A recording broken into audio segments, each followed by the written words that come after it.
Fese sengathuke nentsha yakithi bingathatha isifundo la ukuthi uyakwazi ukulandela iqembu elilodwa iminyaka engama-50 ukugcogcoma uphuma ungena ungabi nasinqe kusuke kukhombisa ukuthi untekenteke futhi awukwazi ukumelana nento okholwa kuyo kukuhle noma kukubi. Iqembu lenkatha yenkululeko silibonile ke laba nezikhathi ezimnandi liqeda ukusungulwa laba nezikhathi ezinzima ngesikhathi kuba khona abahlubukayo kulo beyokhanda wabo amaqembu kodwa futhi seliphindela basesikhathini esimnandi iqembu lenkatha yenkululeko la likhombisa khona ukudlondlobala ukukhula liphethe umasipala lihola isifundazwe futhi lisezingeni likahulumeni eGauteng la kuthatha khona inqumo nasezingeni likahulumeni omkhulu kwi-GNU. Uphumla Motsofa Mphongula FM mhlambe umhlonisho umeya uke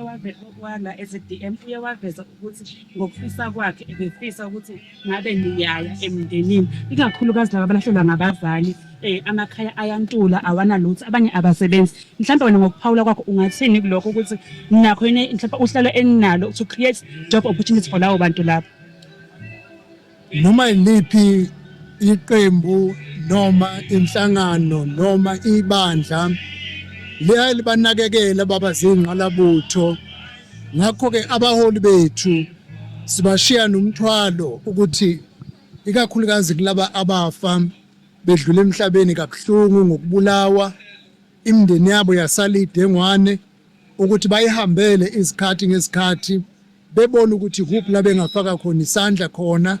ukwenza ukuthi nabo bathole ukuthobeka ukuthi noma balahlekelwa kodwa basanakekelekile. Enkulumeni yakho futhi uvezile ukuthi nizoqhubeka nilibungaze losuku wonke lonyaka uze uphele mhlambe uma ngabe ubheka wena akuze ukuvezani komunye umuntu ayisebaqala futhi bamosha imali futhi eqembeni. Angithi thina ayikho imali yomuntu esizoyithatha noma imali kahulumeni esizoyithatha sinenkolelo yokuzakha nokuzenzela konke esizokwazi ukwenza kube umnikelo wethu ikhona sokusebenzisa ukugubha iminyaka engama-50 eqembu le-IFP akusiyo imigubho yomasipala le akusiyo imigubho yesifundazwe ngokahulumeni imigubho yeqembu lenkatha yenkululeko yenziwa ngabantu ziqu zabo ngokunikela ukuze sihloniphe labo abangamaqhawe namagugu ethu.